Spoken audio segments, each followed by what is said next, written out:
dreamers. Welcome back to Story with Uma, where every night is a doorway to a world of imagination. Tonight, I have a very special tale to share with you, a magical journey to a hidden village, glowing lanterns that hum with forgotten lullabies, and a boy whose dreams reignite wonder for the whole world. So snuggle up, close your eyes, and let the story carry you gently into the land of dreams. This is the Lantern Keeper of Loria. Let's begin. Long ago, nestled between the whispering silver woods and the shimmering river Aluna, there was a hidden village called Loria. It wasn't marked on any map, and no roads led to it. The only way to find Loria was to follow a trail of glowing lanterns that only appeared to those with hearts full of wonder. In this village, there lived an old woman named Nessa, known far and wide by those who knew about Loria at all as the Lantern Keeper. But Nessa wasn't just any old woman. She was the last of the Skybinders. Each evening, as the sun dipped behind the forest's edge, Nessa would light the lanterns of Loria one by one.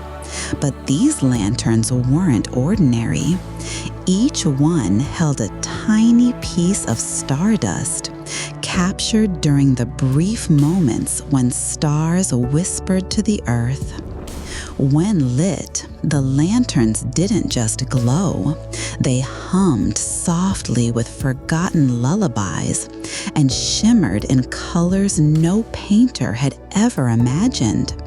They kept away shadows that didn't belong, guided dreamers safely home, and sometimes, if you looked close enough, you could see memories dancing inside their glass. But one lantern, one very special lantern, remained unlit. It hung alone in Nessa's cottage, above her fireplace, wrapped in ivy that never wilted. It was the lantern of the last dream, and no one, not even Nessa, had ever lit it. Far beyond the edge of the woods, in a city paved with noise and never-ending hurry, lived a curious boy named Corin. While other children played with gadgets or stared into glowing screens, Corin liked to sit on the rooftop with a notebook, sketching creatures and castles that never existed. Corin didn't quite fit in. He asked too many questions, saw shapes in clouds that no one else did, and once claimed he'd seen a dragon curled around the moon. No one believed him, except his grandfather. "You're a wonder-born," his grandfather would whisper with a smile. "You see the world as it truly is." But after his grandfather passed away, Corin's world dimmed, the magic faded, until one restless night he noticed something unusual. A light, not from a street lamp, not from a window. It floated gently, calling him, a lantern, and it was moving toward the woods. With his sketchbook clutched under his arm, Corin followed the light. It hovered just ahead, always staying within sight, yet never letting him touch it. He walked for what felt like hours, through fields that sparkled with sleeping flowers, across a brook that whispered songs in languages he didn't know, and finally into the silver woods. The trees here glowed faintly, their trunks etched with stories only moonlight could read. And then, just as the first rays of dawn kissed the leaves, he found it. Loria, the village of glowing lanterns. Nessa was waiting, as though she had known he was coming. "You've brought your wonder with you," she said, smiling, her eyes 1,000 stories deep. I don't know how," Corin admitted. "You didn't need to. It brought you." She took his hand and led him through the village. Children in robes spun from mist were playing with glowing orbs. Elders sang to fireflies that blinked in rhythm. And above all, the lanterns watched silently, as if remembering every laugh, every tear, every dream ever dreamt. "You're not the first to find Loria," Nessa whispered, "but you may be the last." She led him into her cottage, where the unlit lantern waited. "The lantern of the last dream," she said. "It can only be lit by one who still dreams, even when all hope seems lost." Corin stared at it. "What happens when it's lit?" "The sky opens."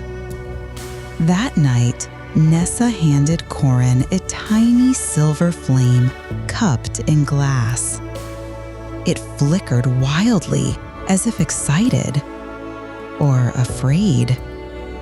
He stepped up to the lantern and reached out. The ivy slowly pulled back, curling like a cat in sunlight. As the silver flame touched the glass, the lantern glowed with a light unlike anything Corin had ever seen. It wasn't bright. It was deep, as if the entire universe had exhaled into it. And then, a sound, like a bell ringing in reverse. The sky shimmered, cracked gently like melting ice, and above them, a door of stars opened. Not a hole, a door. Through it came glowing figures, part wind, part starlight. They sang in a language that made trees bow and rivers hush. They were the starborn, the ancient ones. They had been waiting. "You have reopened the path," one starborn spoke, their voice like wind through chimes. "For too long, the world has turned away from dreams. But one who dares to follow light can restore the balance." Corin felt something shift inside him, like a memory from a forgotten lifetime.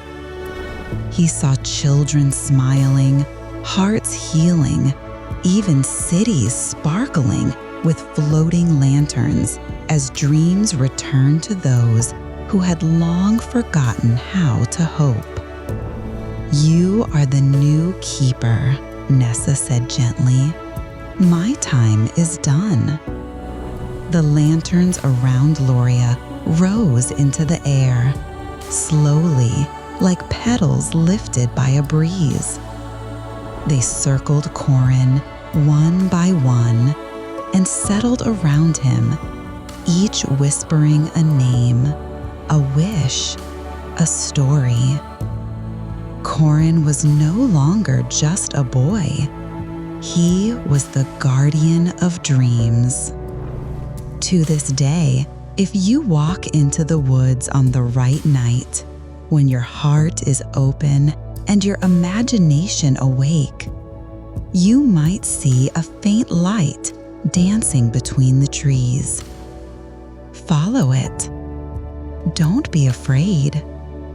You might find a village where lanterns hum, where dreams are kept safe, and where a boy with a sketchbook guards the light that once changed the sky. And if you're lucky, he might just draw you a dream of your own. And so the lanterns of Loria shine still, guiding dreamers home, lighting the way for wonder, one heart at a time. Wasn't that beautiful? In every lantern, there's a dream waiting to be remembered. And just like Corin, you too hold the light that can change the sky.